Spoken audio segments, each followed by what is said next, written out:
حضرات ہم حسین پاک کا ذکر کرنے آئے ہیں. حسین رضی اللہ تعالیٰ عنہ کا تذکرہ کرنے آئے ہیں. تو اب آپ ذرا دیکھیے حسین پاک کی شخصیت کیا ہے، ان کے فضائل کیا ہیں، ان کے مراتب کیا ہیں، ان کے درجات کیا ہیں، ان کی مقبولیت کیا ہے، یہ میں بیان نہیں کر سکتا. ہم تو کیا جتنے علماء اس وقت ہو جائے تب بھی نہیں بیان کر سکتے. لیکن یہ عظمت حسین، ذکر حسین اس لیے کرتے ہیں کہ تاکہ حسین کے ذکر کرنے والوں کی جب فہرست ترتیب دی جائے، حسین کے ذکر کرنے والوں کی جب لسٹ بنائی جائے تو حسین کے ذکر کرنے والوں میں ہمارا بھی نام آ جائے، حسین کے ذکر سننے میں آپ کا بھی نام آ جائے. اس لیے امام حسین کا ذکر کرتے ہیں. اب آپ ذرا دیکھیے وہ حسین پاک جن کا یعنی جن کی ولادت و سعادت دیکھیے وہ بھی مثال ہے. امام حسین رضی اللہ تعالیٰ عنہ کب پیدا ہوتے ہیں؟ آپ کی ولادت و سعادت 3 شعبان المعظم سن 4 ہجری میں آپ کی ولادت و سعادت ہوتی ہے. مگر آپ کی پیدائش سے پہلے ایک واقعہ آپ سنیں. ایک صحابیہ ہے، وہ سرکار کی بارگاہ میں تشریف لاتی ہیں. انہوں نے عرض کیا یا رسول اللہ، یا رسول اللہ غضب ہو گیا. میرے آقا فرماتے ہیں کیا معاملہ ہے؟ انہوں نے کہا یا رسول اللہ ایک بہت بھینکر ہم نے خواب دیکھا ہے. آقا فرماتے کون سا خواب دیکھی ہو؟ انہوں نے کہا یا رسول اللہ خواب بیان کرتے ہوئے ڈر لگتا ہے، خواب بیان کرتے ہوئے میرا جسم کانپ رہا ہے. آقا فرماتے ہیں بیان کرو. تو وہ فرماتی ہے یا رسول اللہ صلی اللہ علیہ وسلم میں سوئی تھی تو میں نے یہ خواب دیکھا کہ آپ کے جسم کا ایک ٹکڑا کاٹ کر کے میری گود میں رکھ دیا گیا ہے. یا رسول اللہ جب میں نے یہ منظر دیکھا تو میری آنکھ کھل گئی، میں کانپنے لگی. یا رسول اللہ آپ کی بارگاہ میں میں یہ خواب بیان کر رہی ہوں. آقا مسکرانے لگے. میرے آقا صلی اللہ علیہ وسلم فرماتے ہیں تمہارا خواب بہت اچھا خواب ہے، تمہارا خواب بہت بہتر خواب ہے. انہوں نے کہا یا رسول اللہ یہ بہتر خواب ہے. آقا فرماتے ہیں ہاں سنو، میری بیٹی فاطمہ کے من بطن سے ایک بچہ پیدا ہوگا اور وہ بچہ سب سے پہلے تمہاری ہی گود میں دیا جائے گا. جانتے ہوئے کون سے؟ وہی میرا حسین جن کا ہم فکر کر رہے ہیں، جن کا ہم تذکرہ کر رہے ہیں. اب آپ ذرا دیکھیے حسین پاک کی جب ولادت ہوتی ہے، آپ کی پیدائش ہوتی ہے، آقا کریم صلی اللہ علیہ وسلم نے امام حسین کے جو ہے ان کے منہ میں آقا نے اپنا لعاب دہن ڈالا اور پھر اپنی زبان اقدس کو ان کے منہ میں ڈال دیتے ہیں. امام حسین آقا کریم صلی اللہ علیہ وسلم کے مقدس زبان شریف کو چوس رہے ہیں اور آقا کریم صلی اللہ علیہ وسلم نے امام حسین رضی اللہ تعالیٰ عنہ سے اور امام حسن رضی اللہ تعالیٰ عنہ سے میرے آقا کتنا پیار کیا کرتے تھے، اس کا اندازہ سرکار کے اس فرمان سے لگاؤ. اس کا آپ ذرا دیکھیے میرے آقا فرماتے ہیں رحمت عالم فرماتے ہیں، نور مجسم فرماتے ہیں، تو عالم کے تائیدار فرماتے ہیں. حسن اور حسین دونوں سرکار کے پاس جلوہ فرما ہے. میرے آقا دونوں شہزادوں کو اپنے مقدس آغوش میں لیے ہوئے ہیں. آقا فرماتے ہیں اے میرے پروردگار، یا اللہ یہ میرا حسن ہے، یہ میرا حسین ہے. یا اللہ میں ان دونوں شہزادوں سے محبت کرتا ہوں، یا اللہ تو بھی ان سے محبت فرما اور یا اللہ ان سے بھی محبت کر جو حسن اور حسین سے پیار کرتے ہیں. اب نبی کا دیکھو فرمان، اس سے پتہ چلتا ہے حسین اور حسن کی شان کہ کتنا اونچا ان کا مرتبہ. میرے نبی فرماتے ہیں، اللہ کے حبیب فرماتے ہیں یہ میرے اللہ تو ان سے محبت کر اور ان سے بھی محبت کر جو حسن اور حسین سے محبت کرتے ہیں. اب یہ اعتراض لوگ کرتے ہیں، یہ سوال کرتے ہیں کہ آپ لوگ جو ہے 10 روزہ پروگرام کرتے ہو، امام حسین کا ذکر پورا مہینہ کرتے رہتے ہو، ان کے نام پر سبیل پلاتے ہو، ان کے نام پر لنگر لگاتے ہو، ان کے نام پر ان کا تذکرہ کرتے ہو اور کہتے ہو یا حسین المدد، حسین ہماری مدد کیجیے. ایک بات بتاؤ حسین کا ذکر کرنے سے ملتا کیا ہے؟ تو سنو، حسین کا ذکر کرنے سے اللہ ملتا ہے، حسین کے ذکر کرنے سے اللہ راضی ہوتا ہے، حسین کا تذکرہ کرنے سے اللہ خوش ہوتا ہے. کیوں؟ اس لیے کہ اللہ کے حبیب فرماتے ہیں یا اللہ تو ان سے محبت کر جو حسن اور حسین سے محبت کرتے ہیں. مطلب کہ جو ذکر کرے گا وہ جب محبت ہوگی دل میں تبھی تو ذکر کرے گا. جو ذکر کروائے گا جب اس کے دل میں محبت ہوگی تبھی تو ذکر کروائے گا. آپ کے دل میں اگر حسین کی محبت نہ ہوتی, اگر حسین پاک سے محبت نہ کرتے تو اس مجلس میں آپ آتے نہیں, یہاں بیٹھتے نہیں. پتہ یہ چلا, توجہ میری طرف, پتہ یہ چلا کہ آپ کرتے حسین سے پیار, تو جو بھی کرتا ہے حسین سے پیار راضی ہوتا ہے اس سے پروردگار. اس لیے کہ میرا حسین ہے جنتی جوانوں کا سردار, اور حسین پاک سے جو پیار کرے گا اس کو اپنا دیدار کرائیں گے احمد مختار, اور جو بھی حسین سے پیار کرے گا وہ ہوگا جنت کا حقدار. یہ کہتے ہو تذکرہ کرنے سے کیا ملتا ہے؟ تذکرہ کرنے سے تو بہت کچھ ملتا ہے. اس لیے کہ اگر کربلا والوں کی داستان کو سنا کر کے ہمارے اندر بیداری آتی ہے, ہمارا جذبہ بیدار ہوتا ہے. یاد رکھو, اب ذرا دیکھیے امام حسین کے تعلق سے آپ ذرا دیکھتے جائیے کہ آقا کریم صلی اللہ علیہ وسلم کتنا پیار کرتے تھے حسن سے, کتنا پیار کرتے تھے حسین سے, کتنی محبت کرتے تھے حسن سے, کتنی چاہت تھی حسین کی. کہ دونوں شہزادے ہیں, ایک مقدس نام پہ امام حسن بیٹھے ہوئے ہیں, دوسرے پر امام حسین بیٹھے ہوئے ہیں. یہ دونوں شہزادے سرکار کے پاس جب بیٹھے ہوئے ہیں, میرے آقا صلی اللہ علیہ وسلم کبھی حسن کو چومتے ہیں, کبھی حسین کو چومتے ہیں, کبھی حسن کو سونگتے ہیں, کبھی حسین کو سونگتے ہیں, کبھی ان کو گلے لگاتے ہیں, کبھی ان کو گلے لگاتے ہیں. یہ منظر سرکار کی مقدس بیٹی حضرت فاطمہ سلام اللہ علیہا جو امام حسن حسین کی والدہ ہے, جب انہوں نے دیکھا تو سرکار سے عرض کرتی ہے ابا حضور یہ آپ کبھی حسن کو سونگتے ہیں, کبھی حسین کو سونگتے ہیں, کبھی حسن کو چومتے ہیں, کبھی حسین کو چومتے ہیں, کبھی ان کو گلے لگاتے ہیں, کبھی ان کو گلے لگاتے ہیں. ابا حضور ماجرا کیا ہے؟ تو میرے آقا فرماتے ہیں یہ میرا حسن جنتی جوانوں کا سردار ہے, یہ میرا حسین جنتی جوانوں کا سردار ہے, اور یہ دونوں حسن اور حسین, حسن اور حسین یہ جنتی پھول ہے.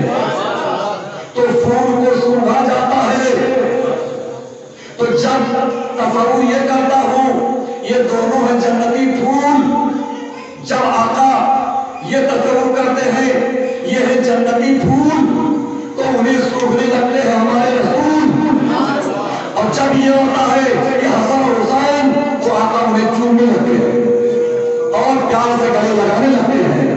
یہ ہے میرے حسین جن کا مرتبہ آپ ذرا دیکھیے. واقعہ امام حسین امام حسن دونوں شہزادوں کو میرے آقا صلی اللہ علیہ وسلم اپنے مقدس کندھے شریف پر بیٹھا ہوئے ہیں. دائیں کندھے پر حسن ہے, بائیں کندھے پر امام حسین ہے, اور دونوں شہزادوں کو مدینے کی گلیوں میں میرے آقا گھما رہے ہیں, اور سرکار کا مقدس گیسو, سرکار کی زلف پاک کو, سرکار کے گیسو پاک کو دونوں شہزادے اپنے ہاتھ پہ لیے ہوئے ہیں. آقا کریم صلی اللہ علیہ وسلم تشریف لے جا رہے ہیں. خلیفہ دوم سیدنا فاروق اعظم کی نظر پڑتی ہے, تو جب نظر پڑتی ہے تو خلیفہ دوم مسکرا کے کہتے ہیں کہ کتنی اچھی سواری ہے, کہتے ہیں کتنی اچھی سواری ہے. تو میرے آقا نے جواب دیا اے فاروق اعظم تم نے تو سواری دیکھ لیا, تمہارا یہ کہنا کہ کتنی اچھی ہے سواری مگر سوار کتنا اچھا ہے. گویا سرکار یہ بتا رہے تھے کہ میرا حسن اچھا ہے, میرا حسین اچھا ہے, اور یاد رکھو ان کا جو تذکرہ کرتا ہے وہ بھی اچھا ہوتا ہے, وہ بھی بہتر ہوتا ہے. اب یاد کرو باتوں سے نشی کریں. امام حسن امام حسین رضی اللہ تعالیٰ عنہ کے تعلق سے اب آپ ذرا سنتے چلیے. آقا ان سے کتنی محبت کرتے تھے, آقا ان سے کتنا پیار کرتے تھے کہ حسین جنتی جوانوں کے سردار, تو جو سردار ہے اس کا مطلب جنتی, بھئی جنت کا سردار غیر جنتی کو تو بنایا نہیں جائے گا, جو جنتی ہوگا وہی تو سردار ہوگا. تو مطلب حسین جنتی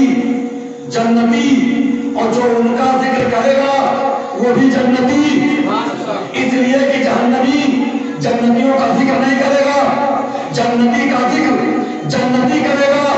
اس لیے ہم سنی مسلمان اللہ کا شکر ہے کہ حسین کے صدقے میں ہم بھی جنتی ہیں, اس لیے